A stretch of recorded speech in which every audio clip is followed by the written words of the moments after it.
you meet people who have that life crisis and then they realize they want to work in film at 28 or even at 24. But then there's people like us who've literally done it since conception, you know? And I feel like, you know, you can't take anything away from anyone who wants to do this. And if they get into it late, more power to them. And they probably have serious talents. But there's also something to be said about someone who knew nothing else. Right. You know, and so, I mean, here you are. How old are you, 47? Correct. Am I right? That's correct, I think.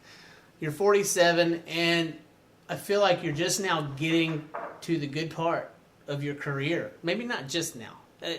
That's relative, but it's only going to get better from here.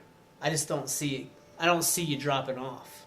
You know, like you're only going to work more until you can't work anymore. And which is getting close. No, it's not. Yeah. It's not. Yes. In 10 years from now, if I haven't made my film, then I think that it'll probably happen in the next 3 to 5. That's the ballpark. That's where I want.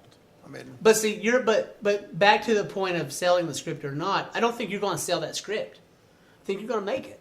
I think you're going to try to make it yourself, and you're going to have the wherewithal to make it yourself because you don't need anyone to help you. Literally, I could ghost off the face of the planet, and for all the jobs they help you with, and you could literally go off on your own with the connections you have and make that film just the same if me or people like me weren't here to help you. You could still make it because you have... I'm going to pull it up here. I'm trying to grab it from the right handle. I mean, this is his rig. And, you know, people can laugh at it if they want because it's just a Sony a7 II. It's an a7S. Oh, you're not even... Yeah. But... I tell you, this camera right here is the A7, I call it Legacy. You know, it's the original. And it's such a beautiful camera, you know? And so for me, it's like, Werner Herzog says it best. He's like, it's no longer about the camera. It's about the producer and the writer and the director and the talent. And for me, it's like, you have everything you need to make this thing here. It's beautiful. It's beautiful, as is. And if you took this camera and you ported it back to 1992 and you handed it to Steven Spielberg, he would flip the fuck out.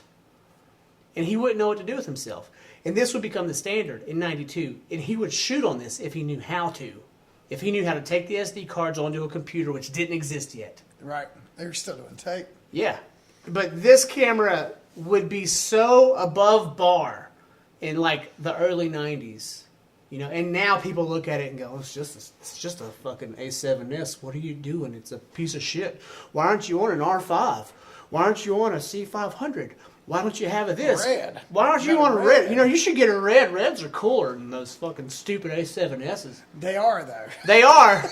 they are. But it's not necessary. It's not, yeah. You know what I mean? It is necessary when it's necessary.